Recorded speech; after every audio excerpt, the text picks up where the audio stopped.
Morning guys. So I slept on the boat last night. It was freezing. I think it was about 2 degrees here last night, so it was pretty cold, but it was a nice night and it's a beautiful morning. It's grey and misty, but it's not windy and it's not raining, so that's good. So what we're planning to do today is have some breakfast, have a cup of tea, and work up here today. There's just this, as you know, tons to do.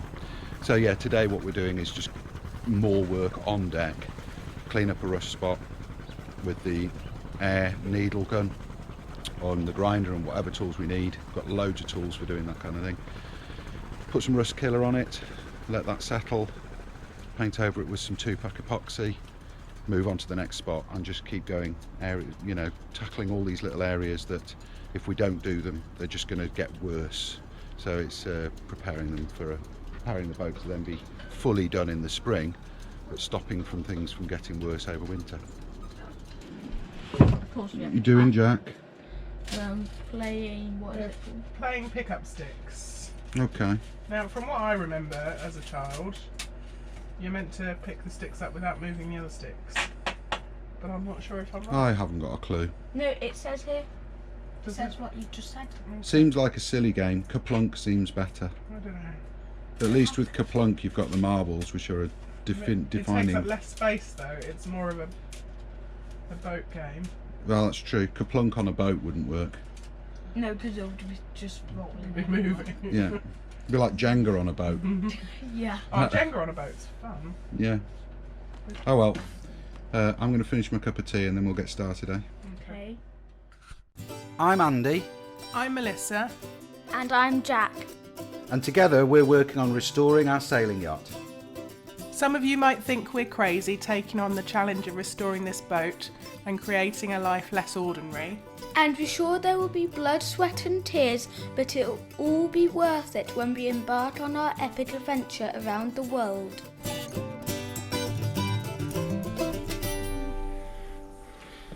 So this is a needle gun, which is for getting rust off basically. And it's not the same as a sandblaster, but it's the next best thing. We are going to sandblast as well, but it's just a handy tool to have. And what happens is all these little needles shoot out. I'll have to put that back on properly. And that's what you don't want to happen. That's what you don't want to have. So those needles are going to shoot out and get the rust off. We're also using a grinder with a wire wheel and one of these abrasive pads, and we've got flap discs with 40 grit on as well, so we're well catered for. So what we're doing today is removing the stanchion rails, or as far back as we can, possibly all of them, labelling them and grinding the rust at the point where each stanchion rail is mounted, because it's not extensive. It looks bad because of the staining, but it's just where every stainless stanchion post is mounted on the mild. It's created some corrosion. Does that mean there's going to be some cutting the rope? No, I'm not going to cut that rope off because I want to. Oh, I don't know, maybe. Yeah, there might be. You might be able to cut that rope off, but I've got to label everything, photograph everything. Okay. Yeah, That's Jack's job. that's Jack's job.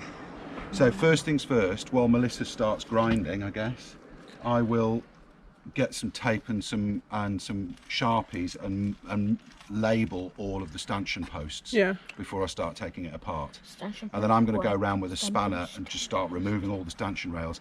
And the important thing is, Jack, once these stanchion rails and stanchion posts are off, Gotta be careful. it's super dangerous for you up here because there's nothing to stop you just falling over the edge. So we might confine you to the cockpit, but it depends how sensible you are walking around the boat. If you can show that you're super sensible and one hand for the boat, in fact we're not at sea, 2 hands for the boat, hold on to something all the time, okay, unless you're like here away from the edge. Yeah, because if you're walking down those side decks, Yeah. Not too bad here because you've got the... Yeah, but you've got to hold on to something all the time once we take these stanchion rails off. Yeah, and Okay. also you have to hold on to something all the time when you're sailing. Yeah, absolutely. Yeah. So, right, there you go. I'm labelling stuff, Melissa's grinding, or the other way around. And Okay. I might be cutting. And Jack can cut bits of string. I'm sure Jack can help with some labelling. On some of the stanchion rails, and he enjoys doing that. Because these are going back on again, the labels don't need to be particularly substantial. I'm just using masking tape and a Sharpie. It's all right, I'm coming there now, Jack. Okay. So, hang on. So all I'm doing is starboard 2. Next one.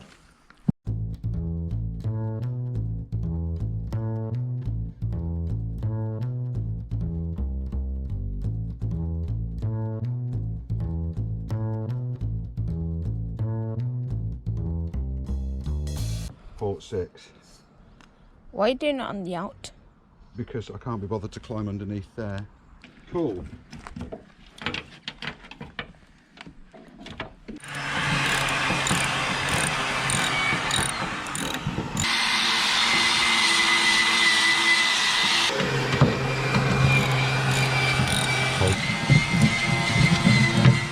Put the nuts back on so we don't lose them. Yeah. Now this is where it's dangerous for you now, because there's now nothing to stop you falling overboard.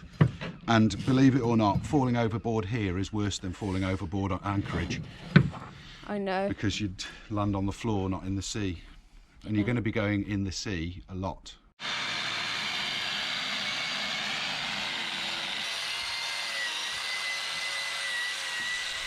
Right, so I've cleared some of these spots up just here.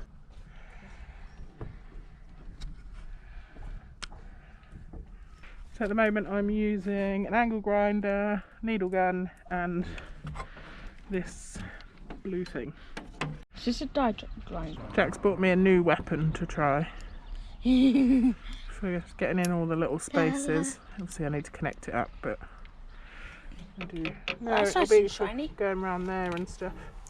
Yeah, that's nice and shiny now. It is nice and shiny. Let's clean that round this cleat here.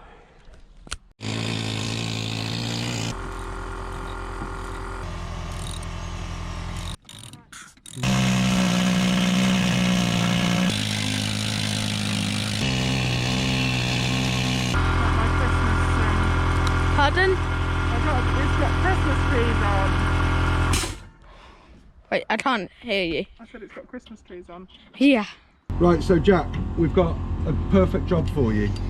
The stanchion posts along the edge, we were able to get off because they were bolted straight onto the tow rail, onto the gunnels.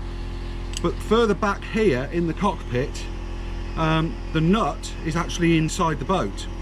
So let me show you what I mean. Jack is going to be the little person that climbs inside all the difficult places to reach.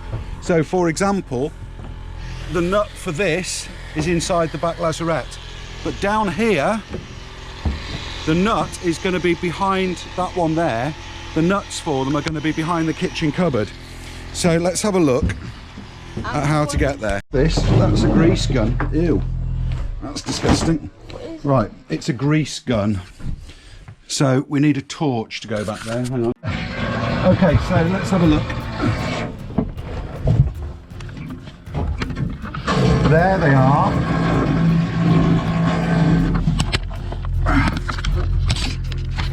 Yeah, so there's the light, and there are the nuts. Okay.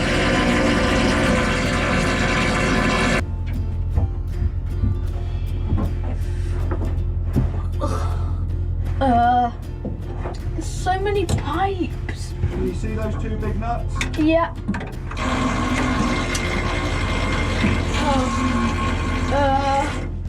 Trying to get it on. Yeah. Pipes. Oh. Is it working? Kind of. No. My arms are longer.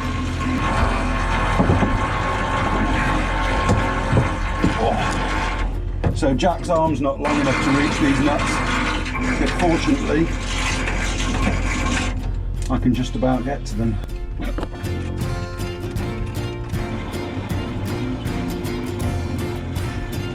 But you can see the only corrosion is actually round the holes where these bolts are through for the stanchion rail. The rest of the steel, spot on.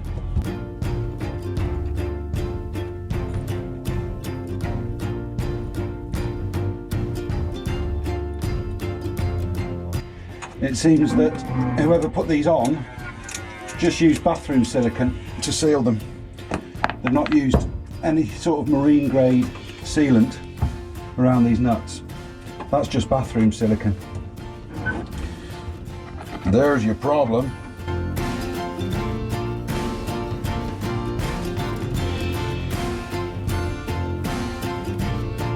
That's just typical. The most inaccessible one is the one that spins.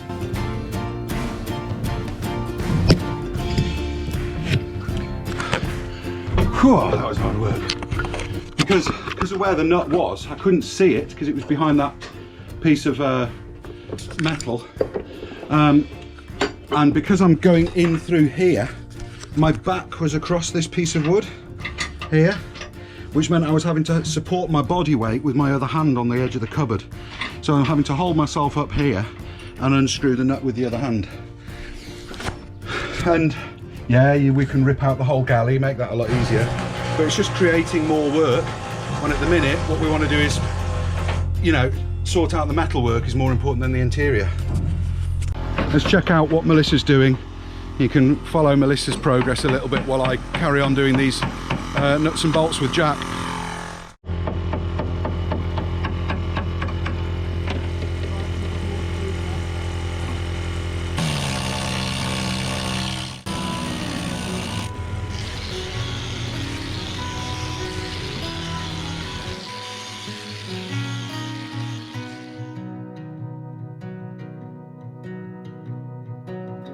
Call it off and don't look back.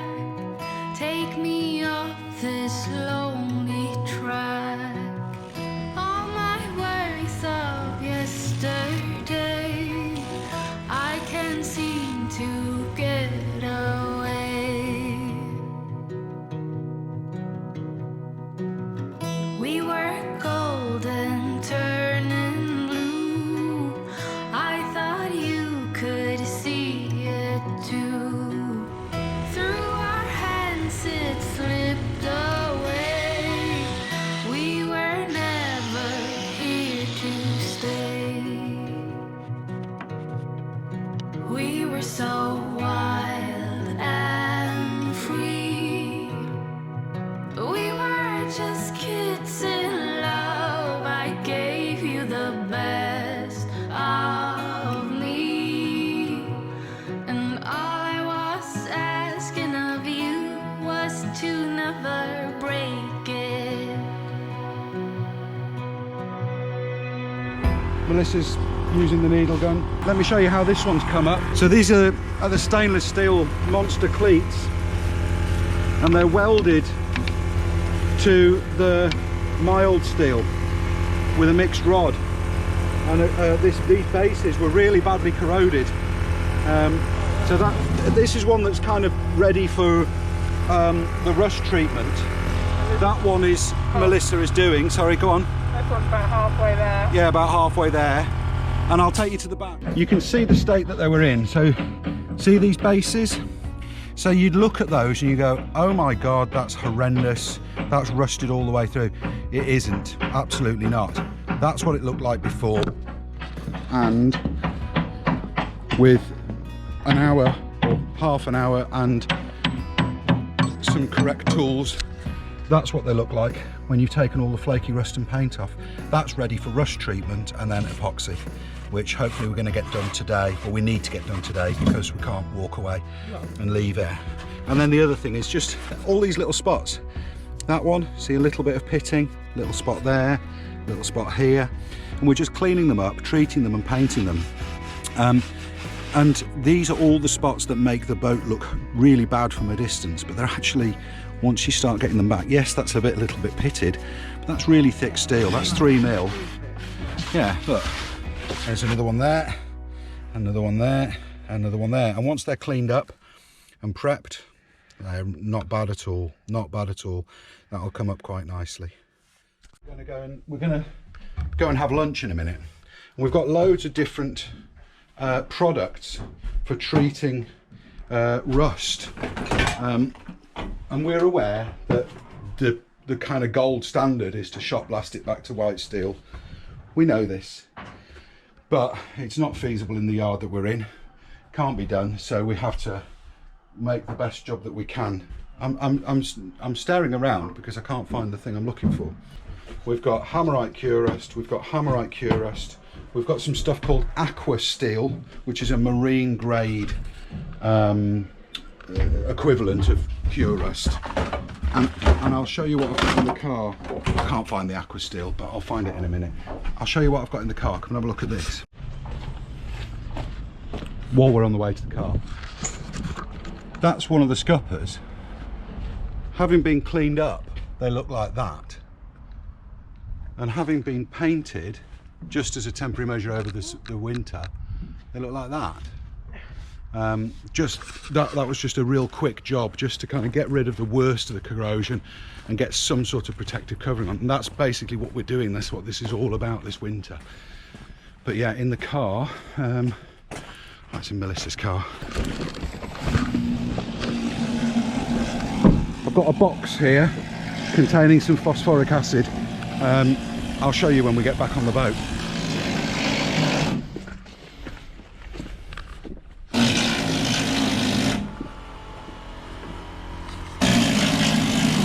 Can you see though what I've been talking about since the start?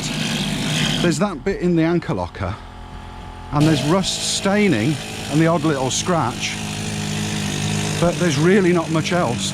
And while I'm at it, let me show you the bit that Melissa did last week, and I'll just show you by comparison what it looked like before and what it looks like now. So look at this, right? This is the port side of the aft end. Before treatment, after treatment. Look at that.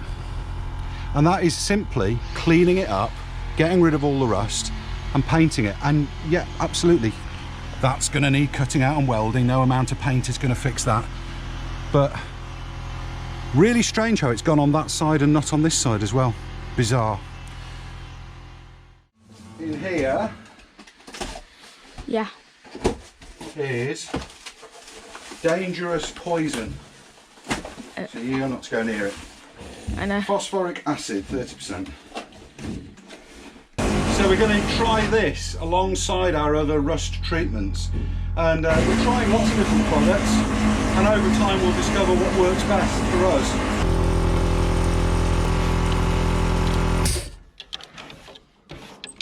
I'm just taking the baby stay off because the chain plate underneath it, it's really badly corroded actually, and it's going to need replacing. But again, to stop it rotting all the way through the deck and creating water ingress inside the boat, we're just treating it, killing the rust and putting some protective covering, some protective paint on just for the winter, until we can get round to cutting it out and welding in a new one next spring.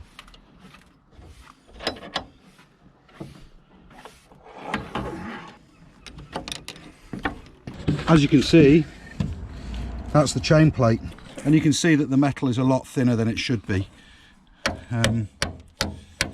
So of course that's going to be replaced, but we don't want it rotting all the way through the deck over the winter and creating a bigger problem.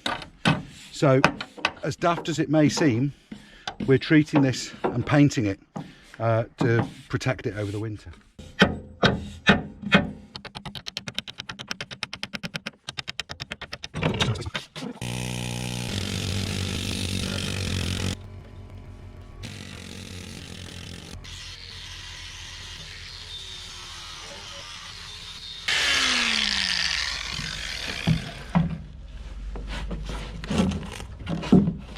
So there you go. that now is ready to be treated with phosphoric acid or a rust killer and painted with some 2-pack epoxy. And obviously that steel is significantly thinner than it should be, and I wouldn't trust it to be substantial enough to hold the rigging up. It'll hold the mast up on the hard over winter. I wouldn't sail with it like that. So that will be cut out and re-welded, but at least it's not going to rot through the deck between now and the spring when I can get to do the job properly. We've had loads of amazing comments on our videos, and do please keep commenting. But in response to those comments, we just want to say thanks so much for showing how much you care about our safety. We have ordered face shields and ear defenders and are coming up with better, safer solutions for getting on and off the boat. Thank you all for being so caring though. We are taking it all on board.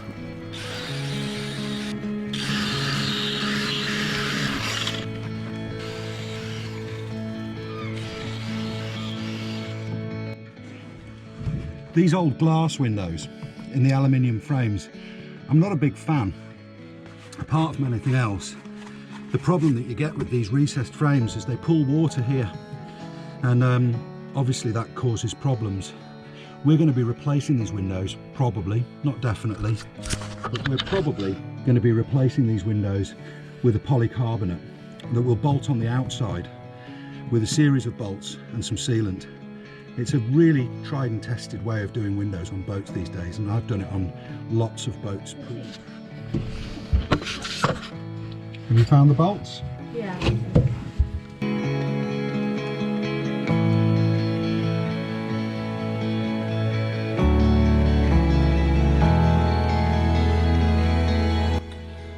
Got both of them off.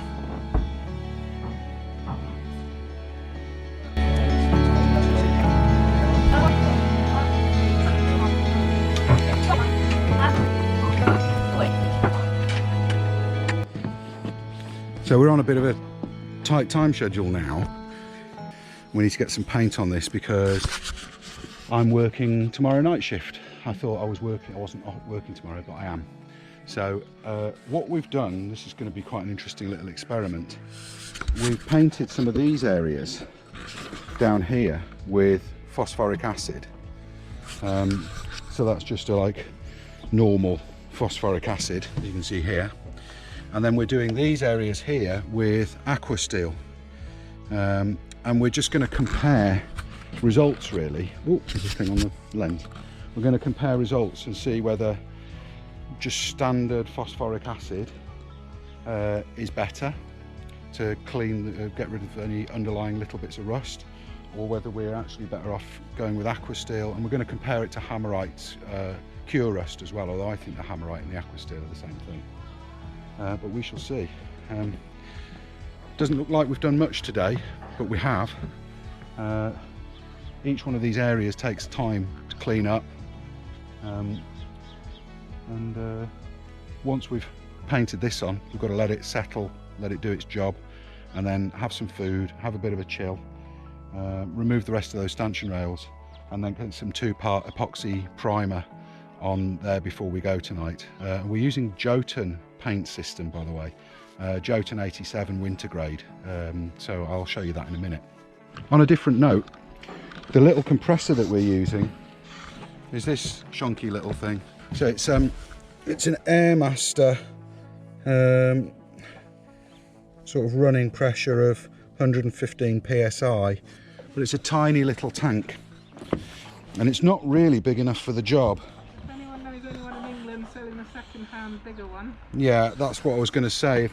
If anybody, any of our viewers are in the UK and have got a bigger compressor than that, I've got a big trailer, so I don't have to be able to lift it onto the boat. My plan is to get a big 150 or 200 litre compressor so that we can run the air tools properly. Stick it in the trailer at home, bring it here behind the car and just run it up in the trailer next to the boat. So if anyone's got one that they want to sell cheap, if anybody's got a compressor that's just a bit bigger than this flipping thing, it's doing the job but barely. I did a little bit of the other side of that little fillet You see the little triangle fillet? I didn't go much the other side. Fillet? You mean like by the fish?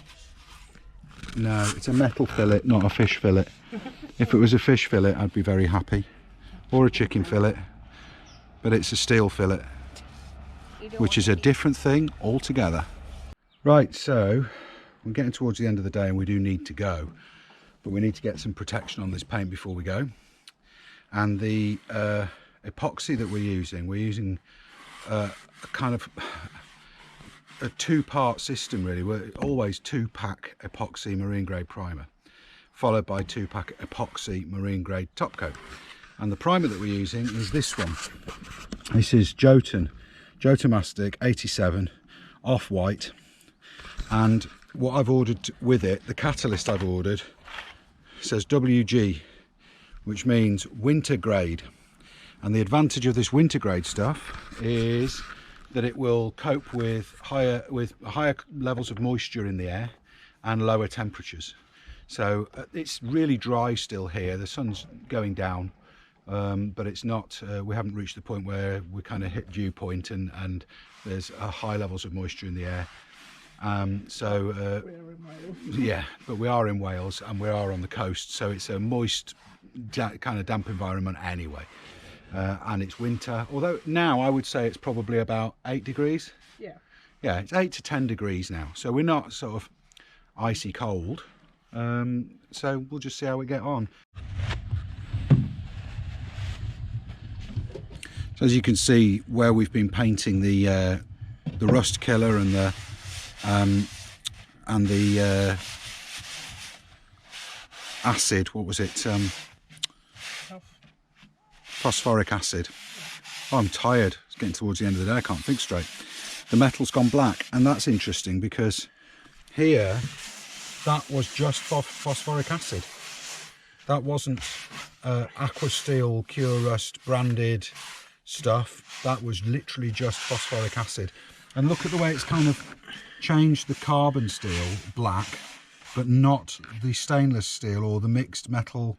The dissimilar weld, where the weld is, you can see they used a dissimilar rod, and obviously that it hasn't got the same level of carbon content. That's really interesting. Well, it's interesting if you're a nerd.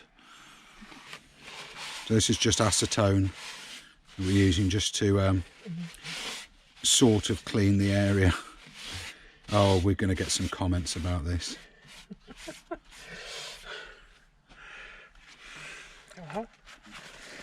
Anybody that wants to comment, feel free. But more to the point, anybody that wants to come and help, feel free. If you, we're very grateful for advice. We're even more grateful for assistance. So if you have lots of experience of this kind of thing, and working with metal and working with marine metal and boat repairs and all that kind of stuff, and steel boats, come and help us. You're very welcome. You'll get onto one of our episodes. Also bear in mind, some people might think that we're doing this very slowly. We both work full time. Oh yeah, that's a good point. Be meaning to say that. I'm a full-time paramedic for the ambulance service. Melissa is full-time sales manager for a busy holiday park. So we literally only come here on our days off. So we're still managing to do work every week and release an episode every week alongside our regular sort of highly demanding jobs. So yeah, please don't sort of judge us for taking so long about this. So the ratio, we've just looked up the ratio for this, and it's a 4-to-1 ratio. So I'm going to mix 4 parts paint to 1 part catalyst.